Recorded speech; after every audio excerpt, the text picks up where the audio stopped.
Et est-ce que vous pouvez nous expliquer à qui vous avez dédié votre médaille? Je l'ai dédié à tous les blessés, à tous nos morts et à tous ceux qui combattent pour la France. La France, Jean-Louis Michaud l'a servi toute sa vie, en tant que soldat d'abord, puis en tant qu'athlète. Tireur d'élite au 7e bataillon de chasseurs alpins, il est blessé en Afghanistan en 2011. Dans ma tête, je me suis jamais dit que j'allais mourir en fait sur ce point haut. J'étais déçu en fait de m'être fait avoir en fait. Voilà, d'avoir marché sur cette mine. Alors, on le sait, hein, les terrains sont minés. Amputé de la jambe droite, Jean-Louis Michaud se reconstruit par le sport de haut niveau. En 2024, il est médaillé de bronze en tir sportif lors des Jeux paralympiques de Paris. Et là, tout le monde me dit, allez, fais-toi plaisir, c'est ton moment. Donc je pars et voilà, je danse. Je fais une célébration à la Usain Bolt, je tire comme ça, des trucs comme ça. Enfin bon, bref, je m'éclate quoi. Dans cette interview, vous allez découvrir une vie d'engagement au service de la France. Hier par les armes, aujourd'hui par le sport. Vous comprendrez aussi pourquoi le courage est l'une des vertus les plus essentielles à nos vies. J'ai laissé quelque chose de moi en Afghanistan, mais par contre, j'ai gagné beaucoup de choses en ayant perdu ma jambe. Jean-Louis Michaud est du 7, de fer et d'acier, il fait notre fierté.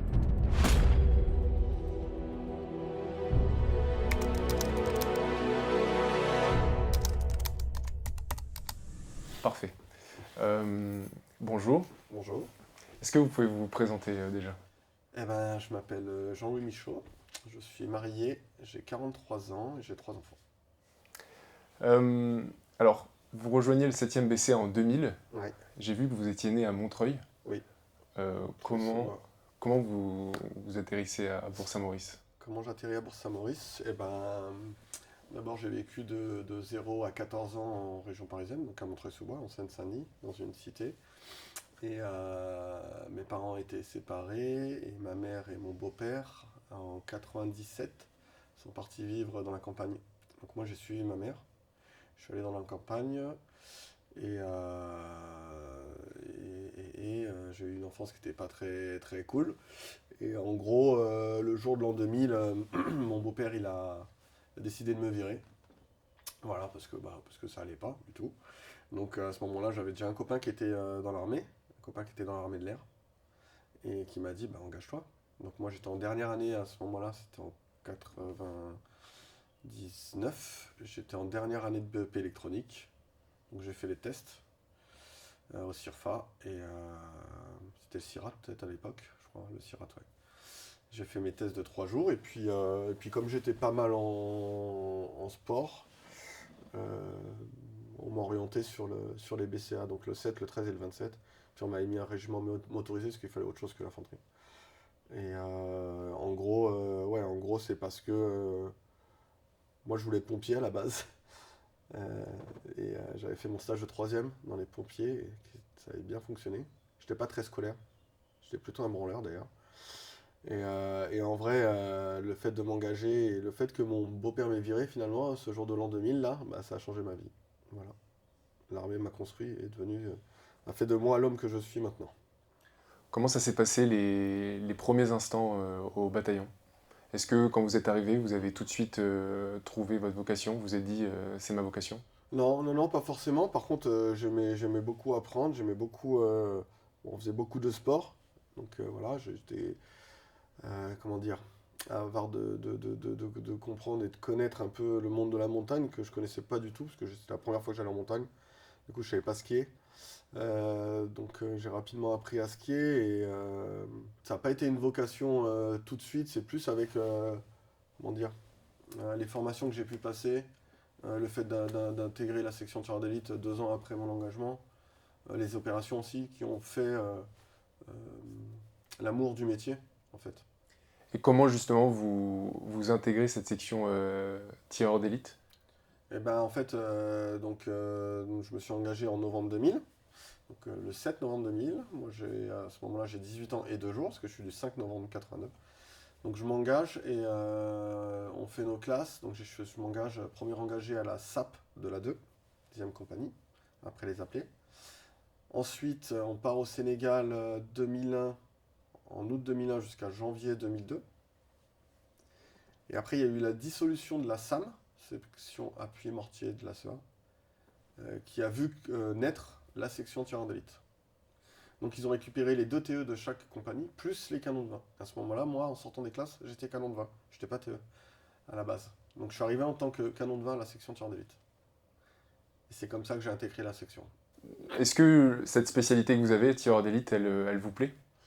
Oui, bah oui, forcément, c'est là où je m'épanouis. On est en train de créer quelque chose, enfin de créer voilà, cette section. C'était tout nouveau, tout début de la section tireur d'élite. On était les plus anciens et il y a des jeunes qui sont arrivés au fur et à mesure des incorpos, renforcer la section tireur d'élite. Et ça a été quelque chose de grand en fait. C'est 10 années là qu'on a passé. Enfin, c'est 8 années, je dirais. C'est de 2002 à 2010 la dissolution, juste avant la où ils ont dissous la section. On a passé 8 années où on était sans arrêt sur le terrain, sans arrêt en train de renforcer nos connaissances sur l'emploi du TE, de créer des procédures, de créer des doctrines, de renforcer l'emploi du TE en général dans les armées. C'était vraiment cool d'avoir pu faire partie de cette époque où on était sur le début, on va dire, de l'emploi des TE euh, au sein de l'infanterie. Et on avait des cadres à l'époque qui étaient fanas et qui s'appuyaient de plein de petites connaissances partout pour emmagasiner plein d'expériences, de connaissances, pour créer des choses, pour qu'on soit utilisé de la bonne manière aussi, parce qu'il y a des moments où on partait en opération où le TE n'était pas utilisé comme un tireur d'élite, il était utilisé comme un groupe 0-0, ce qu'on n'était pas à la base, quoi. Et ça consistait en quoi, votre spécialité de tireur d'élite? Bah, ça consistait la plupart du temps, à aller chercher du renseignement, à s'infiltrer, ne pas être vu forcément, aller chercher du renseignement et à traiter un objectif précis, des objectifs précis. Voilà, c'est ça l'emploi du tireur d'élite, hein. En gros, c'est de renseigner, d'observer et de traiter les objectifs désignés. Et donc vous partez en Afghanistan en 2010. Ouais. Donc est-ce que vous pouvez m'expliquer le mandat sur lequel vous partez? La durée, le lieu? On part sur un mandat de 6 mois à Tagab, pour ma part en tout cas, avec la deuxième compagnie et la quatrième compagnie. Donc moi je pars avec la 4. Et la troisième compagnie est à Nijrab. Et c'est quoi vos premières sensations quand vous arrivez sur place? Mais les premières sensations, c'est que dès qu'on est à Warehouse déjà, on est en transit je crois pendant 3 ou 4 jours, je me souviens plus exactement, 2, 3 ou 3, 4, je sais plus. Et bon, là-bas, c'est Warehouse, c'est un grand camp américain, c'est une grande ville en fait, dans la ville, quoi. C'est des camps américains, c'est énorme. On passe 3 jours là-bas en transit et après, on est héliporté sur Tagab avec les hélicoptères, le Chinook. C'est bien celui-là, je crois que c'est le Chinook, oui. L'hélico banane. Le Chinook, ouais, c'est ça. Et, euh, et en fait, on part de nuit. Et en fait, quand on part, en fait, je me souviens, je suis sur la gauche de l'appareil, donc on est face à face comme ça. Il y a 2 gunners plus le gunner arrière. Et j'ai mon sac devant moi avec mon arme. Et puis je sais plus quelle heure il est, moi, peut-être 3 heures du mat, un truc comme ça. Quand on part de nuit. Et à un moment donné, en fait, je m'assoupis et boum, les leurs ils pètent là. Ça sent le cramer et en fait, on se fait tiquer quoi. On se fait tiquer de nuit. À l'hélico, même pas arrivé à Tagab. En arrivant. Ah, dans l'hélico américain. En fait, en partant de Warehouse à Tagam. On se fait ticker, les leurs ils pètent, on sent bien l'odeur du boulet. Moi, je me réveille comme ça, je dis. Ah ouais, c'était chaud. Donc on arrive à Tagab et là on se regarde tous, on se dirait, bah, on est dedans quoi. Donc nous, j'étais parti en précurseur, donc dans les premiers. Et là, direct, on se dit, bah voilà, ça y est, on est dedans. On sait très bien que l'Afghanistan, c'est un conflit où il y a du contact. Et voilà, c'est la guerre. On n'est pas en guerre, mais pour nous, en tout cas, c'est la guerre, quoi. Et votre mission, c'est quoi? Sur place? Bah, il y a plusieurs types de missions, mais on a pas mal d'escortes de convoi. Et on a fait aussi une école, par exemple, à Tatarel. Je me souviens qu'on avait fait une école pour les habitants. Il y a aussi la sécurisation des shouras, là, quand il y avait des chefs de village qui se rassemblaient avec les autorités de chez nous, où on sécurisait aussi les shouras comme ça. Mais principalement, quand même, on a fait quand même pas mal d'escortes de convoi. On a aussi fait la jonction entre Tagab, où il y avait le 7e bataillon de chasseurs alpins, et la Surobie, où il y avait le 2e RIMA. Donc on a réussi à ouvrir l'axe qui faisait Nijrab, Tagab et la vallée de la Surobie, qui n'avait jamais été fait. Donc on a fait pas mal de missions pour ouvrir l'axe aussi, donc ça avec le génie, etc. Donc nous, à chaque fois, on était sur les hauteurs, et notre mission, c'était d'observer, de renseigner et de traiter si on décelait une PID, c'est-à-dire des hommes armés. Et j'en viens au 11 avril 2011, Mm. où vous êtes blessé. Ouais. Est-ce que vous voulez me raconter comment ça s'est passé? Et ben, donc, on est le 11 avril, on a fait 5 mois qu'on est sur le territoire afghan, donc on est un peu fatigué quand même, parce qu'on a fait quand même pas mal de missions. La végétation est revenue, donc on fait les mandats hiver, on a pas mal de vues, nous, en tant que TE. Et là, on se dit, tiens, on a une mission de, je crois que c'était 2 ou 3 jours, je crois, sur position, où toute la vallée de la Saille devait être ratissée par la 2e et 4e compagnie. Donc en gros, ils se mettaient en ligne et ratissaient toute la vallée de la Saille. Et nous, à ce moment-là, on est héliporté, en fait. Il y a 4 ou 5 rotations d'hélicoptères où on part de la FAB. On est héliporté vers un col sur la gauche de la vallée de la Saille. Et on doit s'infiltrer sur une ligne de crête pour avoir des vues sur la vallée de la Saille. Voilà. Pour observer, renseigner et appuyer la 2 et la 4 qui devaient ratisser toute la vallée. Donc là, on monte avec le JTAC, les éléments observateurs d'artillerie. On a fait toutes les missions ensemble, hein. On était tout le temps ensemble sur les missions.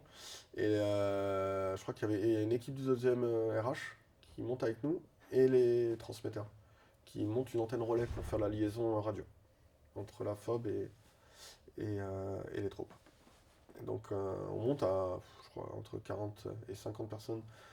Donc c'était pas comme ça qu'on procédait d'habitude, mais bon, là c'était la mission qui voulait, et il y avait besoin de tout cet effectif-là. Donc je dois être dans la 3e rote d'hélico. On arrive sur le col là, donc on se met en sécu, on attend les autres personnes, que toutes les rotations soient faites, que tout le monde soit sur le col, et puis on part. On avait, je crois, 300 mètres de dénivelé à faire pour s'infiltrer vers cette ligne de crête. Et donc nous on part en premier, les TE.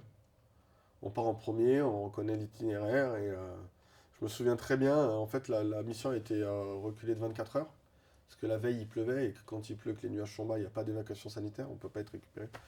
Donc ils avaient repoussé la mission de 24 heures. Et je me souviens que c'était une nuit avec une lune éclatante, là où on voyait très bien à l'œil nu. Donc on part comme ça, on commence à s'infiltrer, et à un moment donné, il y a une grotte, et je sais pas, je sens que il y a quelque chose qui pue, quoi, comme on dit, quelque chose qui... Voilà, je sentais pas trop cette mission, c'est bizarre, hein. Le ressenti qu'on peut avoir, je sentais qu'il y avait quelque chose qui allait pas. Quoi, j'en sais rien. En tout cas, j'ai senti qu'il y avait quelque chose qui allait pas. Donc déjà, devant la grotte, je sens qu'il y a quelque chose qui va pas. On la passe en appui mutuel, hop, chacun prend la grotte, et hop, on passe comme ça, en appuyant face à la grotte, quoi. Donc on passe la grotte, pas de problème.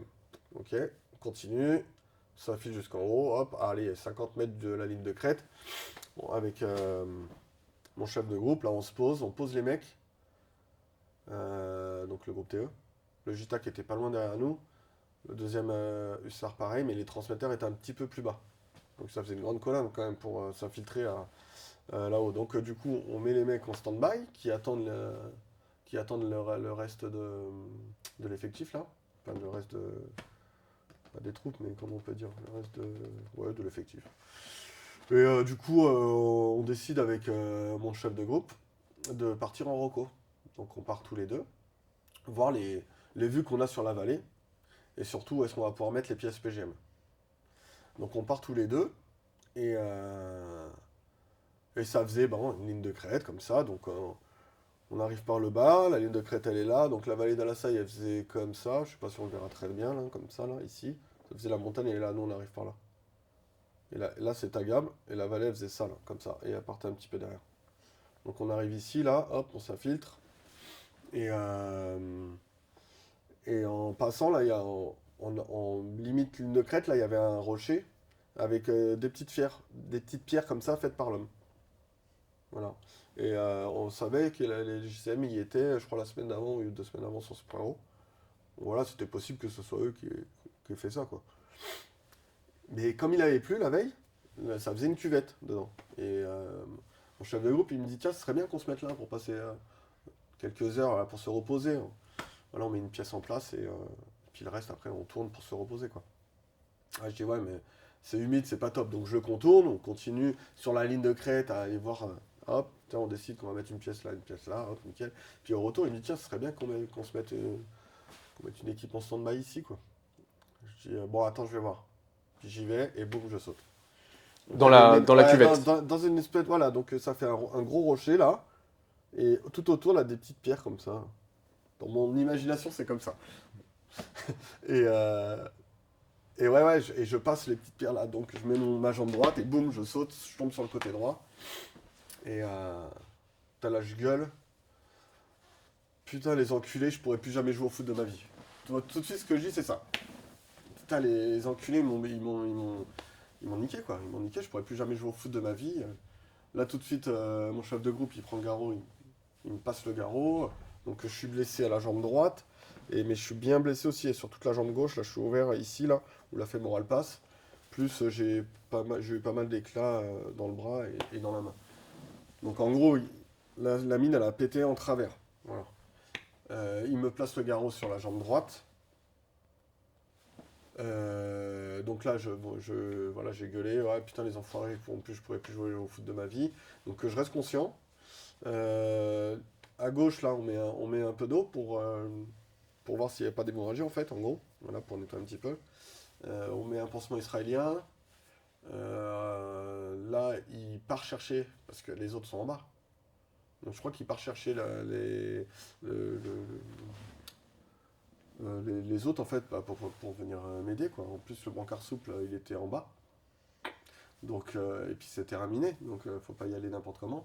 Donc c'était un peu risqué, là, le fait de venir me chercher sur la ligne de crête, c'était un peu chaud quand même. Moi, j'étais là-haut. Dans ma tête, je me suis jamais dit que j'allais mourir, en fait, sur ce point haut.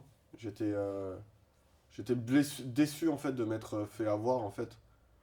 Voilà, d'avoir marché sur cette mine. Alors, on le sait, hein, les terrains sont minés. Il y avait de possibilités sur chaque mission que le terrain soit miné. Maintenant, bah, c'est comme ça, quoi. J'étais déçu de m'être fait avoir, mais j'ai dicté les soins, en fait. Et j'ai dicté les soins, en fait, j'arrêtais pas de dire, ah, prenez mes constantes, faites ci, faites ça. Alors que je savais très bien que c'était bien formé, parce que c'est moi qui les avais formés.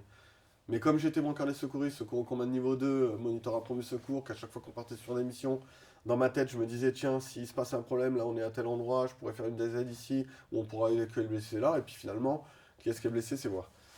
Et voilà, c'est comme ça, c'est la vie, donc voilà, ouais. Et blessé, vous arriviez à rester lucide? Bah, ouais, j'arrivais à rester lucide, même si à un moment donné, j'ai eu quand même un peu froid, voilà, j'ai eu froid, ils m'ont mis une couverture de survie, et là, je me souviens quand ils me mettent dans le brancard, et qu'ils me redescendent là où il y avait le groupe, j'avais un de mes amis qui était, le vois, qui porte à droite, donc je suis allongé, il est à droite là-bas, là, et je lui dis, remets ma jambe dans le brancard, remets ma jambe dans le brancard. Et en fait, il me dit, mais ta jambe, elle est dans le brancard. Pour moi, la jambe, elle faisait ça. Alors qu'elle était dans le brancard. Donc là, il me pose à l'endroit où on avait posé le groupe au début, message Evassan, j'ai froid, mettre la couverture de survie, de la morphine, etc. Et l'hélico, il arrive 1 heure après, mais je reste conscient tout le long. Hein. Tout le long. Dans ma tête, je me suis pas dit que j'allais mourir là-haut. Je me suis juste dit ils m'avaient vraiment bien niqué parce que je pourrais plus jamais jouer au foot de ma vie. Et derrière, bah, je disais, prenez les constantes, est-ce que ça saigne, le garrot est bien serré, etc., etc. Quoi. Donc voilà, l'hélico arrive et là dans ma tête, quand je l'entends arriver, je me dis ça y est, je suis sauvé. Mine de rien quand même, je pense que je vais pas mourir là-haut, mais je me dis quand même que je suis sauvé.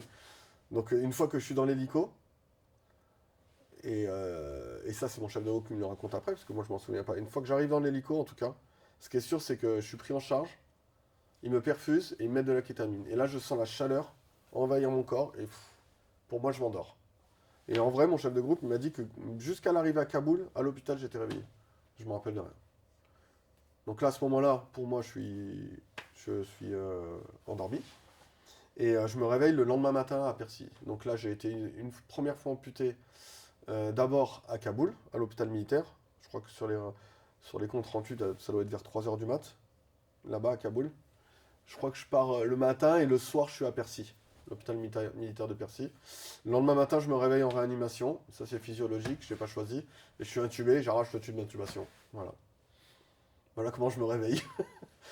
Un peu brutalement, mais voilà. Et là, donc à Percy, vous prenez conscience que vous Ouais. avez été amputé. Ouais. Euh, Alors, c'est les... Comment se passent les premiers jours à Percy? bah, les premiers jours, déjà en premier, j'avais la visite de deux copains qui étaient sur Paris, là, qui sont venus me voir tout de suite en réa, là. Et, euh, et puis au début, en fait, on est sous médicaments. En plus, on revient avec un germe d'Avga, là, euh, difficilement, comment dire, soignable. Donc on avait plusieurs antibiotiques pour trouver le bon antibio pour soigner ce germe-là. Mais en gros, au début, on est euphorique parce qu'on est sous l'effet des médicaments, on ne se rend pas compte. On est blessé, mais on est en vie. On est rentré en France. La famille vient nous voir. Moi, ma priorité, c'était de voir ma femme et les enfants. Puis toute ma famille derrière. Donc au début, on est vraiment pas conscient. C'est ce qui se passe dans l'amputation, en gros, c'est que au début, voilà, avec les médicaments, on n'est pas conscient de l'amputation. Et c'est après, quand on commence à baisser les médicaments, qu'il y a la prise de connaissance du membre qui est plus là et l'acceptation. Enfin, accepter qu'on ait perdu un membre. Et là, c'était un peu plus compliqué. Ouais. Donc au début, vraiment euphorique. La prise en charge, elle est magnifique, elle est parfaite à Percy. Je passe plusieurs fois au bloc. Le brancard douche le matin à 6h30 du matin avant d'aller au bloc, ça c'est vraiment lourd. Parce qu'on nous prend du lit, on nous met sur un. Parce que je pouvais pas marcher. Hein. Donc on nous met sur un brancard douche. Pardon. Et je me souviens qu'on emmenait là dans le couloir de Percy jusqu'à l'endroit où on pouvait prendre la douche dans le brancard. Puis après là-bas il faisait froid, une fois que tu as pris ta douche, bah, tu appuies sur le bouton pour qu'il vienne t'emmener, te passer une serviette, etc. Donc ça c'était vraiment des moments un peu compliqués de l'hospitalisation. Euh, après, euh, après, ma femme elle est restée tout le temps avec moi. Donc les enfants sont venus, heureusement on avait une copine à nous là qui était vachement disponible pour nous. J'avais aussi la famille qui était pas loin de Paris. Du coup, ça, c'était assez top pour ma femme. C'est-à-dire qu'elle a pu passer pas mal de temps avec moi à l'hôpital militaire. Elle n'a jamais pleuré, elle a toujours été forte. Ça, elle n'a jamais lâché une larme. De tout l'hôpital, elle a toujours été avec moi, mais elle n'a jamais lâché une larme. Elle m'a toujours soutenu. Là où, justement, les médicaments, quand on baisse les médicaments, au bout d'un moment, ben, on a cette phase d'acceptation, on doit accepter le membre perdu. Et là, alors là, c'était pendant une semaine au moins, 5 jours, je pense. Ouais. Dans la chambre, j'avais des photos de mes enfants, etc. Je pleurais. Je disais à ma femme comment je vais les porter, comment je vais m'en occuper. Ah, j'étais vraiment pas bien, j'étais en bad. Là, c'était vraiment horrible. Puis après ça quand on accepte, même si honnêtement, je l'accepterai peut-être jamais en fait, mais je vis avec. C'est ça la différence.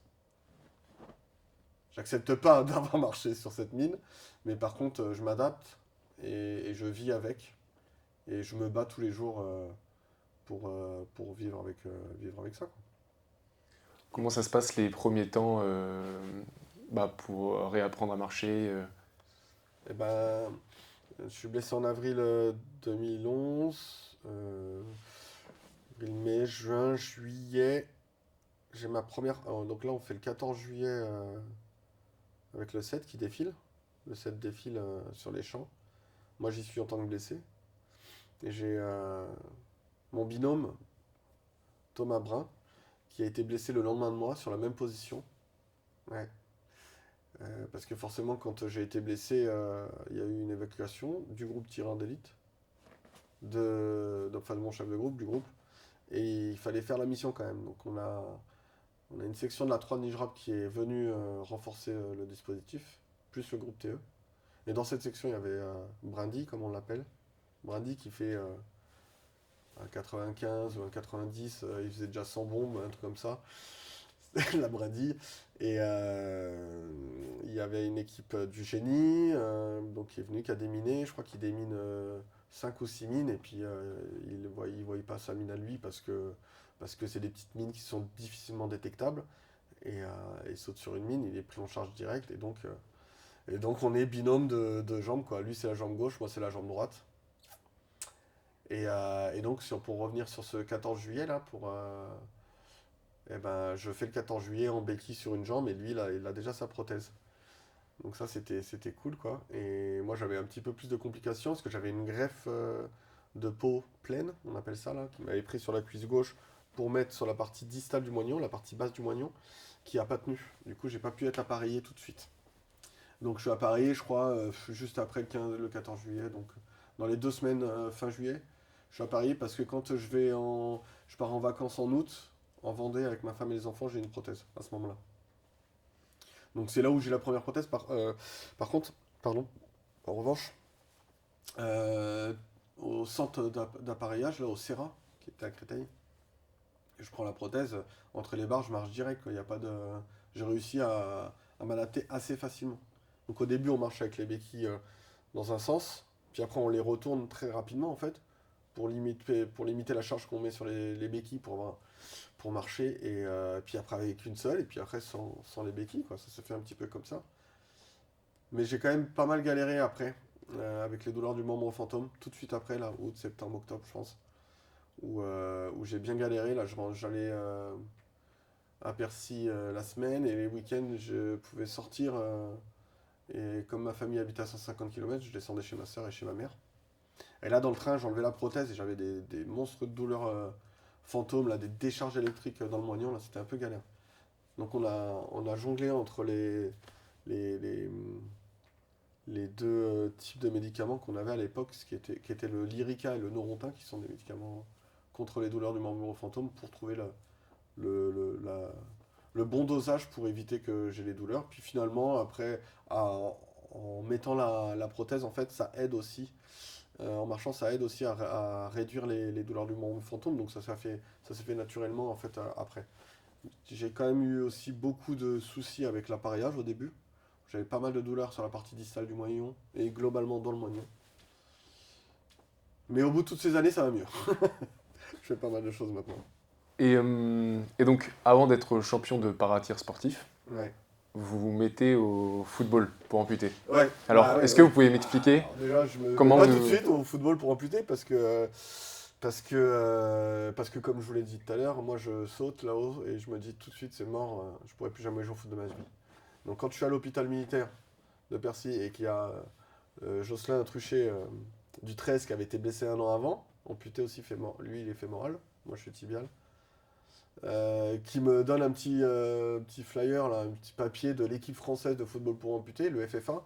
Et je lui dis, mais parce qu'il sait que je suis footeux, que j'aime ça, je lui dis, mais ça c'est pas du foot. Du coup, moi le foot c'était oublié quoi. Et c'est 2 ans après en fait, 2 ans après, je me fais réopérer, parce que j'avais des problèmes, qui recoupent 2 ou 3 cm là du moignon, pour refaire un matelassage, faire quelque chose de propre sur la partie basse du moignon, que je suis en convalescence à la maison. Et au moment où je vais pouvoir remettre une prothèse, je regarde un peu le matos que j'ai, et je tombe sur ce flyer qui était collé sur une mousse de prothèse à l'arrache là. Et entre-temps, j'avais mes 2 garçons, hein, et j'avais joué au foot avec eux en béquille. Donc quand je tapais le ballon dans le jardin, j'étais en béquille, où j'avais pas de prothèse. Et en tombant sur ce flyer, je dis, bah tiens, allez, je vais essayer. Puis j'appelle le FFA, Richard, le président à l'époque, là, qui me fait venir sur un entraînement à Saint-Étienne de Crossel, pas loin d'ici. Et j'y vais, et je sors frustré du premier entraînement. Je peux plus faire les pivots, je peux plus, il y a des choses que je peux plus faire comme avant, quoi. Donc je suis frustré, mais à la fois je suis quand même content d'avoir retapé le ballon.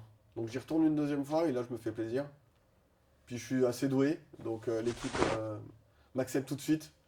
Et très rapidement arrive une première Coupe du Monde en 2014 au Mexique. Et là, je me régale. Et puis voilà, et puis l'aventure commence comme ça. Et en fait, finalement, bah, j'ai vécu 2 Coupes du Monde et 2 Coupes d'Europe avec l'équipe française de football pour amputer.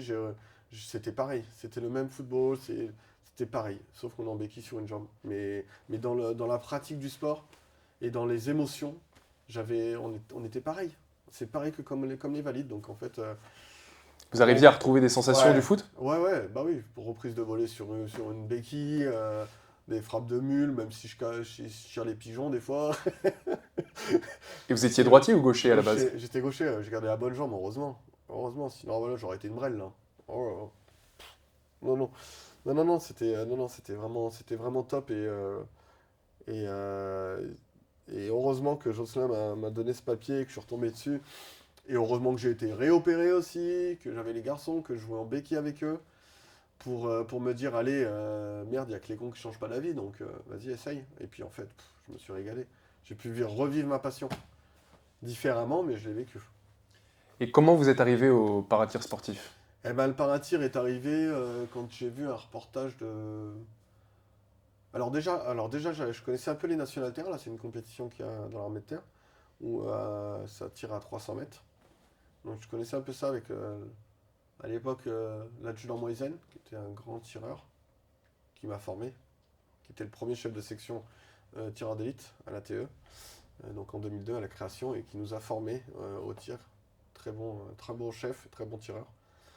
Et qui lui faisait les National Terre et qui faisait beaucoup de résultats là-bas. Donc j'ai connu ça déjà à la base comme ça, mais j'avais jamais participé. Donc je vois aussi, en parallèle de ça, je vois aussi Cédric Fèvre, un ami, un copain à moi du tir, là, qui est en équipe de France, de paratir, qui gagne à Londres en 2012. Je le vois sur un reportage, je crois, en 2013. Et je me dis, tiens, l'idée me trotte dans la tête, en fait. C'est ça, en fait. Mais j'avais le foot, j'avais les garçons, en même temps j'étais éducateur au GF, j'étais au bureau des sports au 7, donc j'avais pas mal de choses déjà. Et l'idée me trotte dans la tête parce que je cherchais une discipline pour participer au jeu. Le foot amputé n'est pas reconnu encore comme discipline paralympique, malheureusement. Et je me dis, allez, tiens, essaye. Et donc, en gros, je me dis, allez, tu te lances là-dedans. Je crois que j'avais fait les National Terre avec l'adjudant Moisen juste avant, en étant handi. Et, et je me dis, allez, feu, essaye. Donc là, je vais voir l'entraide, qui m'aide beaucoup hein, pour tout ce qui est achat de matériel, prothèses, si jamais j'ai des besoins, des envies, etc. Et donc je me renseigne sur Internet, je trouve le référentiel du paratir et le règlement. Et je vois comment il faut une table, le tabouret, les dimensions de la table, le tabouret, la carabine, la veste, la sangle et tout y quanti là pour tirer. Donc du coup, je m'achète la carabine et je demande à l'entraide s'ils peuvent m'aider. Donc ils m'aident à financer ma première carabine de tir. Et heureusement parce que ça coûte un petit billet quand même. Donc je fais les départementaux, régionaux, je me qualifie aux France. Sur mes premiers France, je me trouve. Donc la deuxième année, je recommence. Et la deuxième année, là, je vais en finale. En finale, je tire super bien, mais je fais en hors-temps sur un des plombs. Là, tout ça, c'est à 10 mètres. C'est du 4-5? Ouais, du 4-5, que du coucher 10 mètres au début. Hein, d'accord. Mais je me fais repérer par les entraîneurs de l'époque de l'équipe de France. Et l'histoire commence comme ça, en gros. Grâce à l'entraide qui m'a aidé à financer ma cara. Et puis après, sur le projet à long terme, on en parlera peut-être après, il y a d'autres assos qui m'ont aidé. Le... En gros, si je peux en parler maintenant. Oui, allez-y, si allez-y. vous voulez. Donc en gros, voilà, l'équipe de France, je viens sur un stage en équipe de France, je crois que le premier c'était à Arc dans le Nord. Et je vois Eric, là, Eric Villers, mon coach actuel encore, qui me voit et il détecte le potentiel que j'ai en fait. Et il me dit, il sait que je fais du foot, hein. Il me dit si tu veux te lancer à fond dans le tir, vas-y fais-le parce qu'il y a quelque chose à jouer. Et il y a les Jeux de Tokyo bientôt, mais il y a surtout les Jeux de Paris en 2024. Il me dit, t'as du potard, il y a de quoi faire. Du coup, je gamberge, hein, ça mûrit un peu dans ma tête et je me lance dans ce projet-là. Après, avec Valérian Sauveplan, le deuxième coach, qui était un grand tireur aussi de l'équipe de France valide, on monte un dossier en fait avec tout ce que j'ai besoin comme matériel. Une carabine 50 mètres aussi, parce que je fais 10 et 50. Des plaques de couche, les dioptres, les organes de visée, enfin tout ce qu'il faut En gros, là, j'avais un devis à 12 000 euros et là, je fais encore appel à l'entraide, plus Terfrat, l'ONAC, les gueules cassées, enfin toutes les assos militaires qui m'ont aidé à financer tout ce matériel-là. Et grâce à qui j'ai pu arriver aussi vite au haut niveau et progresser aussi rapidement pour aller chercher ce que j'ai été chercher à Paris, quoi. Avant de parler des Jeux paralympiques de Ouais. Paris, est-ce que vous pouvez synthétiquement et facilement nous expliquer les règles du paratir? Eh ben alors, moi je tire 4 disciplines, 2 à 10 mètres, 2 à 50. En gros, on a un match de qualification. Selon les matchs, selon les matchs qu'on va tirer, le match se tire en 60 minutes ou en 1h15. Donc pour le coucher, c'est 60 minutes. Le debout 10 mètres, c'est en 1h15. On tire 60 plombs, ça c'est pour le 10 mètres. Et les 8 premiers se qualifient en finale. Donc, et une fois qu'on est en finale, ça repart à zéro. Les compteurs sont remis à zéro. Donc en fait, on a le match où il faut être dans les 8. Et après, en finale, ça repart à zéro. Où là, on va avoir 5 plombs à tirer avec un temps donné. Les arbitres disent le résultat. Encore 5 plombs à tirer en un temps donné. Ils donnent le résultat, pardon. On en tire 2 au commandement. Le 8e sort. On en retire 2 au commandement. Le 7e sort. 6, 5, 4, 3, 2, 1. Jusqu'à la médaille, jusqu'aux 3 premières places.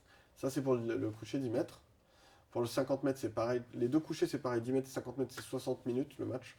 C'est les 8 premières finales. Et après, le 3 positions à 50 mètres, là où je suis récemment champion d'Europe, c'est 1h45 pour 3 fois 20 cartouches. 20 genoux, 20 couchés, 20 debout. La différence pour le tir, c'est que sur le tir sportif, donc on a une veste et une sangle qui passe là pour la stabilité de l'arme. En gros, je vais synthétiser, je tire assis avec une table. Couché, j'ai les 2 appuis sur la table. Genou, j'ai qu'un seul appui sur la table. Celui-là, il est libre, j'ai pas le droit de le mettre sur la table. Et debout, je porte la carabine. Donc voilà, c'est assez simple. Couché, 2 appuis. Genou, un seul appui. Debout, je porte la carabine. Comment ça se passe ces Jeux paralympiques à Paris? Euh, Les matchs que vous faites, ouais, si vous voulez me raconter votre 7e place et puis la médaille de bronze. ouais. Et le hors-temps aussi. Alors, en gros, je tire 3 disciplines à Paris. Donc, en temps normal, je peux tirer 4 disciplines. Pour les Jeux, c'est 3 disciplines. Donc je tire je commence par le debout 10 mètres, qui est une discipline que j'ai commencé pas très longtemps, je crois 2022. Je commence 2021 ou 2022. Le debout 10 mètres. Et il y a forcément un peu de pression avant le match, hein. On va pas faire le mec qui a pas de pression, hein, parce que c'est pas le cas. Il y avait de la pression, mais qui se gère, parce que c'est normal, c'est tout athlète de haut niveau a de la pression, il faut que ce soit de la bonne pression. Et je veux trop bien faire. Je veux trop bien faire. C'est-à-dire que je fais du debout, là c'est debout 10 mètres, donc j'ai la carabine, je la porte. Et moi, mais mon cerveau à ce moment-là, il voulait pas actionner la détente, c'était incroyable. C'est-à-dire que je descendais dans la cible, donc la cible, comment dire, la cible, elle est là, on va dire que ça, c'est la cible, hop, et ça descendait, ça descendait, ça descendait. Et une fois que j'étais centré, j'arrivais pas à appuyer. Ça bouge un peu, hein, parce qu'au debout, ça bouge un petit peu. Voilà. Mais quand on est dans le bouger comme ça le fait quand on tire proprement, enfin comme c'est pas proprement, mais quand on... Enfin bon bref, en gros, le cerveau voulait pas actionner la détente, quoi. Donc j'ai mis trop de temps et j'ai fait un hors-temps. Alors que j'étais bien sur les 5 premières séries, donc on tire 6 séries de 10 cartouches pour faire de 10 plombs pardon, pour faire 70 plombs. Et je fais un hors-temps. Donc là c'est la grosse désillusion, je me qualifie pas. Je finis dernier du match. Et voilà, en plus il y avait toute la famille, c'était le jour où il y avait tout le monde. Oh, c'était horrible quoi. Donc je sors, je vois toute la famille, j'étais tellement déçu de ne pas avoir fini le match. C'était dommage parce que j'étais vraiment bien parti et j'ai mis trop de temps et j'en ai perdu toute lucidité en vrai. En vrai, j'étais toute lucidité, je vois, j'ai tout perdu quoi, carrément. Parce que je voulais tellement bien faire et c'était tellement compliqué. De nature, de formation, on est soit en couché, soit en position adaptée, en tir, comme on m'a appris quoi. On est rarement debout à tirer avec le PGM ou avec une autre arme. Enfin, surtout en tir de précision quoi. Donc du coup c'était assez compliqué, j'étais compétent, j'ai gagné le quota en 2022 sur cette discipline-là, à Châteauroux. J'avais fait médaille d'or et c'était une des premières fois où je tirais. Mais là au jeu c'est pas passé. Donc la grosse désillusion. Je vois toute la famille, tous les amis, tout le monde était venu. C'était le jour où tout le monde venait, où il y avait le plus de personnes. Donc là, c'était... Et les autres matchs? Et les autres matchs, du coup, je tire le 3 pots 3 jours après. Donc là, j'ai eu le temps de me reposer, d'évacuer et de me remettre dans mes jeux. Donc là, je tire le 3 pots, je commence le match, on commence le match par le genou. À l'époque, c'était 3 fois 40 cartouches en 2h45. C'est un marathon de 3 pots. Je commence le match. Il faut savoir que avant le match, on a 15 minutes d'installation pour s'installer et 15 minutes d'essai. Et après, le match part. Donc ça fait une demi-heure. Pendant les 15 minutes d'essai, on commence par le genou, donc c'est un seul appui. Là, je suis nickel. 10, 10, 10, 10, 10, 9, 10, 10, 10, 10, 10, 9. Le start time du match, boum, le coco monte un peu, normal. On le gère, la pression monte, etc. Ça fait toujours un petit peu ça sur le start time du match. Boum, j'attaque le match, 10, 9, 10, 9, 10. Boum. Là, je me lève, ça m'agace, je me dis, allez, tu l'as déjà fait au championnat du monde. Je sors, je me déshabille, je vais fumer une clope. Devant tout le monde. Tout le monde me regarde comme ça avec des grands yeux. Je sors, je me déshabille, je vais fumer une clope. Franck me rejoint, qui est mon coach, Franck Badio. Il me rejoint, on fume une clope ensemble, on discute un peu. Et hop, après c'est reparti. Je me rhabille. Et ce qu'il me dirait après, et il avait raison, c'est que j'avais pas la même détermination que quand j'étais au championnat du monde. Au championnat du monde, il avait vu, j'étais sorti fumer ma clope, j'étais rentré direct déterminé. Et là, il avait raison, c'est-à-dire qu'en fait, je fume ma clope, mais je sais pas encore le déclic, le vrai déclic en mode déterminé, quoi. Je vais y aller et je vais tout arracher. Donc en fait, c'est au moment où je m'habille, qu'après je marche derrière tous les autres tireurs, là, parce que j'étais au fond du pas de tir, que je marche derrière eux et que je les regarde, je dis, ah, y a pas moyen. Il faut que j'arrache tout, quoi. Donc là, je me remets en place, et là, j'ai pas d'essai, j'ai plus d'essai, le match a commencé. Je me remets en place, je repars par un 10, bam, direct, et après j'enchaînais les 10.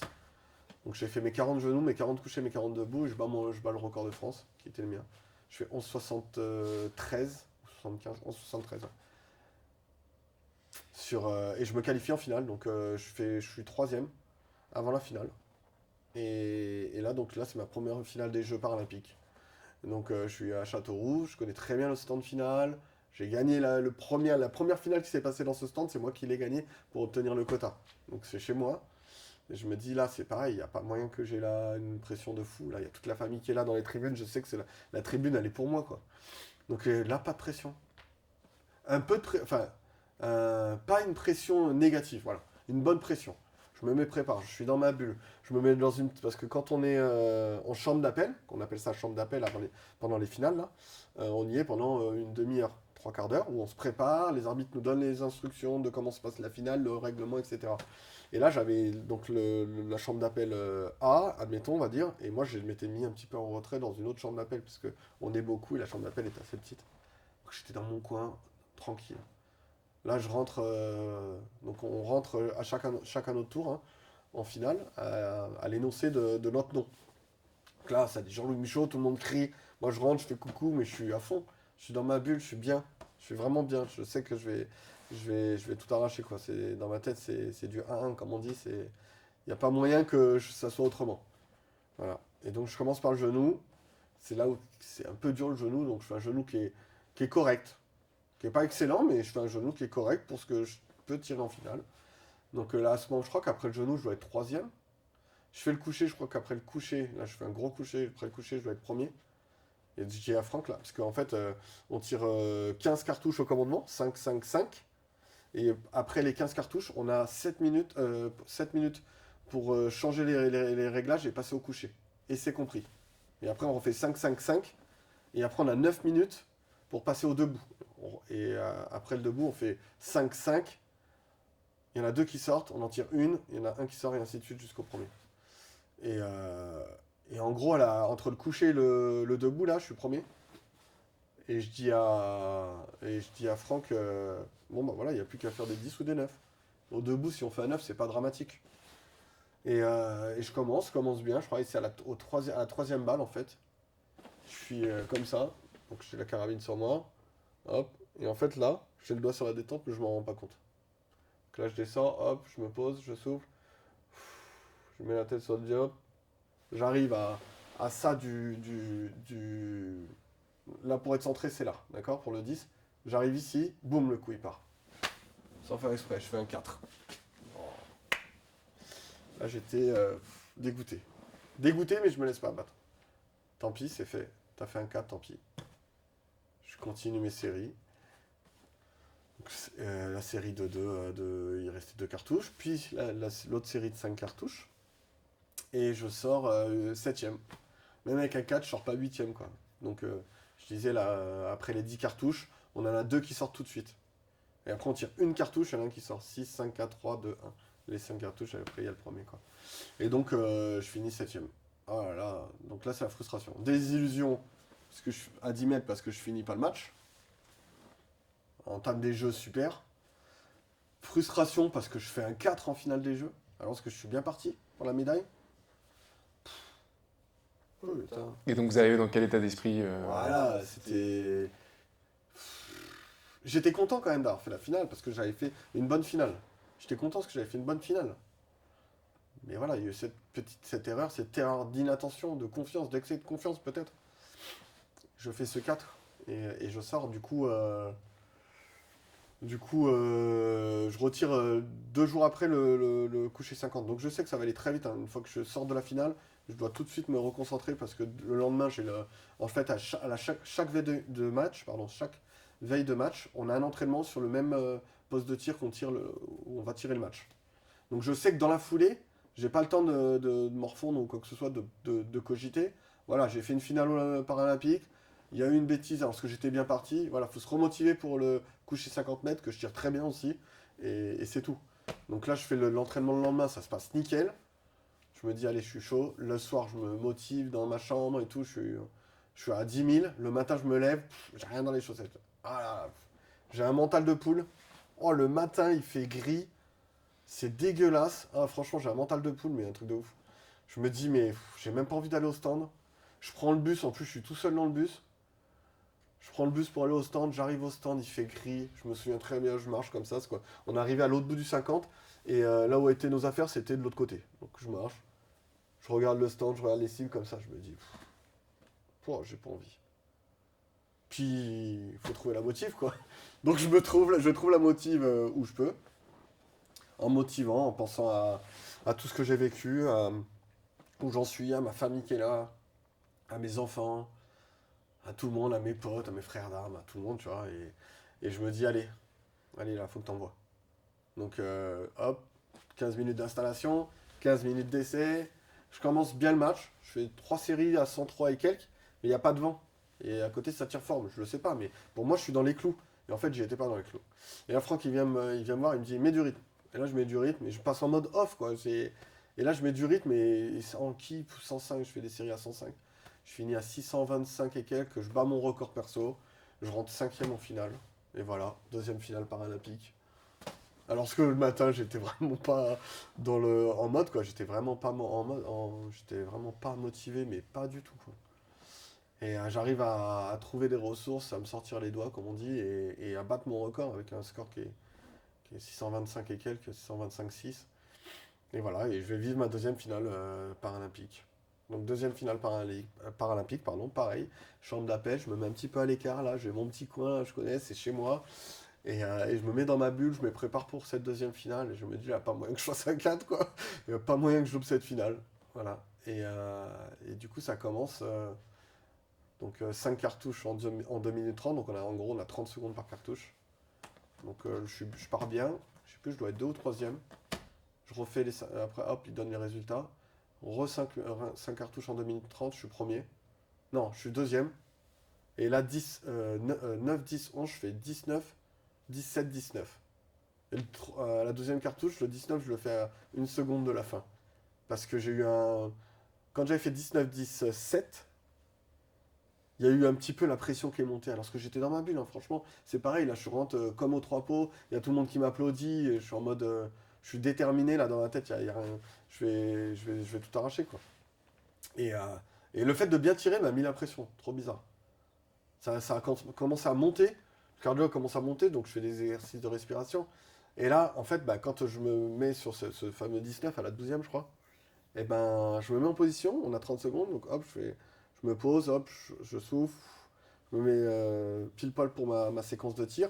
Et au moment où le coup doit partir, en fait, boum, j'ai le coco qui monte et un petit coup comme ça, là. Du coup, je peux pas la tirer. Donc là, je relève la tête, je regarde le chrono, il me restait 7 secondes, quoi, 5 ou 7 secondes, je crois. Et en fait, je l'ai tiré à 1 seconde. Et je fais un 19. Voilà, tout le monde qui explose. Ça m'a encore plus fait le cardio. Et voilà, après je fais des petites erreurs, mais en gros c'était une belle finale. Je pense que j'aurais pu gagner en évitant les petites erreurs que je fais en haut à droite, puisque je fais 3, 9, 5 je crois en haut à droite sur le reste des cartouches. Et puis j'ai la Suédoise qui me passe devant, Benson, et l'Allemande aussi, Iltrop. Donc c'est 2 filles qui passent devant moi et qui gagnent. Et donc je fais cette super médaille de bronze. On était en duel avec l'Espagnol là pour la médaille là. On est toujours en duel là. Ça a été souvent comme ça là sur ma première compète là à Lima en 2021. Sur le coucher on est pareil pour la 3e place. On est tous les deux. Donc ça a été drôle de revivre ça, même si là j'avais un peu plus d'avance et qu'il me fallait juste un 10, voilà, pas faire de conneries, pas faire d'erreurs.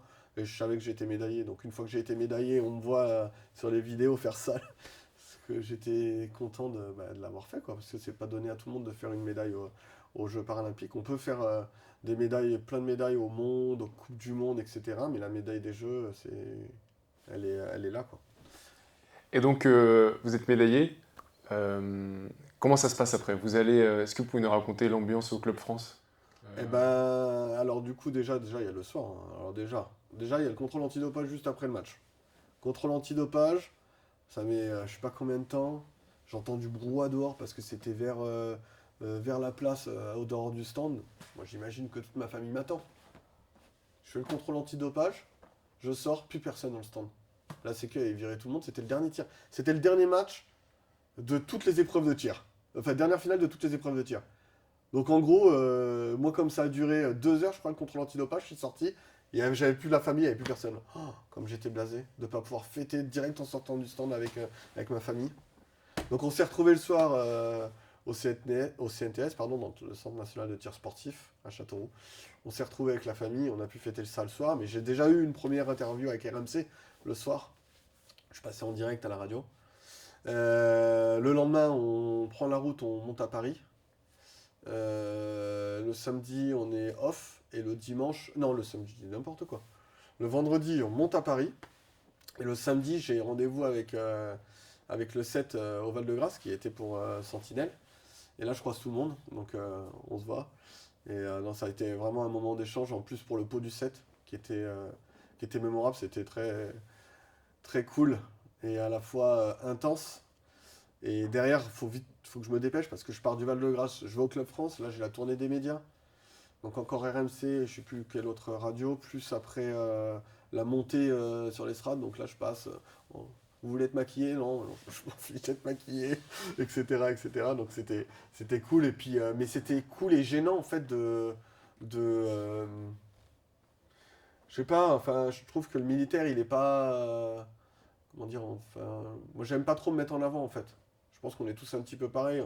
On œuvre à notre niveau, on fait notre travail, mais on n'aime pas trop se mettre en avant et voilà, et monter sur l'estrade, c'était pas vraiment trop ce que j'avais envie d'aller courir dans la foule comme ça, aller fêter la médaille, mais c'était comment dire, c'était pas mon devoir, mais c'était une récompense en fait, d'avoir ce soutien du public, de la performance que j'ai effectuée.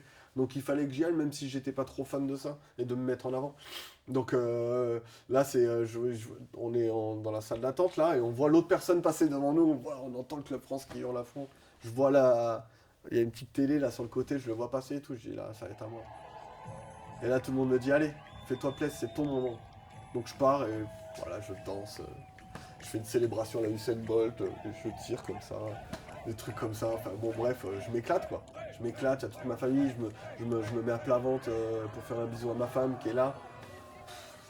J'en ai les frissons quand je dis ça. Là, j'avais pas vraiment envie de le faire, mais quand c'est fait, c'est des souvenirs inoubliables.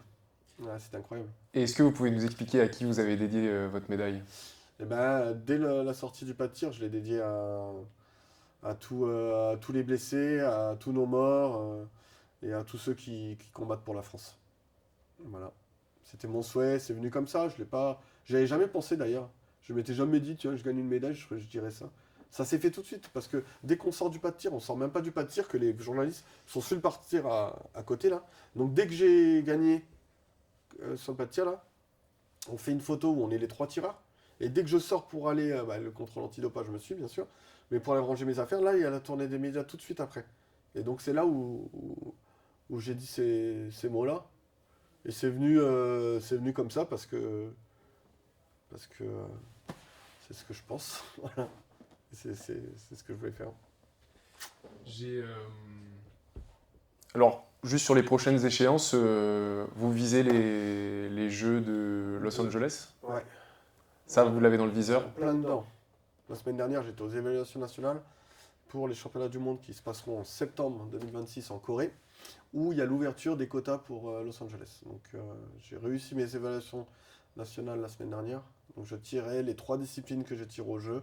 Je vais les tirer au monde en septembre et l'objectif c'est d'aller chercher le quota directement tout de suite là pour Los Angeles 2028. Moi, il y a une phrase que j'ai lue de vous et qui m'a marqué, c'est vous dites « Je ne redonnerai pas ma jambe par rapport à tout ce que je vis aujourd'hui ». Oui, bah ouais, ça c'est des choses que je dis souvent quand je discute avec des personnes oui, c'est ce que je pense réellement finalement, parce que même si c'est difficile, c'est pas tous les jours facile de vivre avec une jambe en moins. Quand ma fille elle était petite, parce que je l'ai eu après la blessure, ma fille, j'avais mes 2 garçons, puis après j'ai eu ma fille. Quand elle était petite et qu'il fallait se lever la nuit, bah, je sautais sur une jambe pour aller la voir par exemple. Ou des fois c'est ma femme qui allait parce que elle se levait avant que moi je saute sur une jambe pour aller voir ma fille qui pleurait. Ou faire le bibi ou des choses comme ça. Mais prendre la douche, se regarder dans la glace, avec sa jambe en moins, bon, c'est des choses, voilà. Il y a des choses qui sont quand même difficiles, oui, des choses que je faisais avant et que je peux plus faire maintenant. Là, j'ai refait de la peau de phoque cette année, et je suis très heureux, mais je n'ai jamais refait de glacier pour l'instant, etc. Donc on verra ce qu'on peut faire, mais ça fait déjà depuis 2011 quand même. Mais ce qui est sûr, c'est que tout ce que je vis, tout ce que j'ai pu accomplir et tout ce que j'ai pu faire aussi pour ma famille, grâce à cette blessure, je l'aurais jamais vécu si j'avais pas été blessé. Je me fais le film des fois. Si c'est quelqu'un d'autre qui avait été blessé, j'aurais dû le soigner, etc. Nani, l'accompagner. Est-ce que j'aurais fait après? J'aurais continué, j'aurais été la cellule tir comme c'était le projet. Ça faisait 10 ans de service que j'avais 10 ans de service. La section TE n'était plus. Donc je devais chapeauter le prochain chef de groupe TE de la 4. Mais mon objectif c'était la cellule tir. Et de me poser, voilà, j'étais capo-chef, c'était de me poser et de profiter de ma femme, de mes enfants. Donc, voilà, ma blessure comment dire, j'ai laissé quelque chose de moi en Afghanistan, mais par contre, j'ai gagné beaucoup de choses en ayant perdu ma jambe. C'est bizarre de dire ça, mais c'est sûr et certain que si j'avais la petite lampe du génie d'Aladin, je ne ferais pas le vœu de récupérer ma jambe parce que j'aurais pas pu être en équipe de France de foot, j'aurais pas pu être en équipe de France de paratir, j'aurais pas pu participer aux Jeux paralympiques, j'aurais pas pu faire tout ce que je fais là, quoi. Tout ce que je vis, cette vie d'athlète de haut niveau maintenant, ce contrat avec l'Armée des Champions, cette médaille de l'Ordre national du mérite là, que j'ai eue grâce à la médaille qui vient un peu clôturer, pas clôturer parce que c'est pas fini, mais les Jeux de Paris c'était quand même l'aboutissement de tout ça. Et bon, enfin bon, bref, il y a plein de choses à dire. J'arrive pas des fois à trouver les mots exacts pour définir tout ça, mais ce qui est sûr c'est que je ferai pas le vœu de récupérer ma jambe. Merci beaucoup. Merci. Merci beaucoup, Jean-Luc. C'est bon, Derek? Des fois il y a tellement de choses à dire.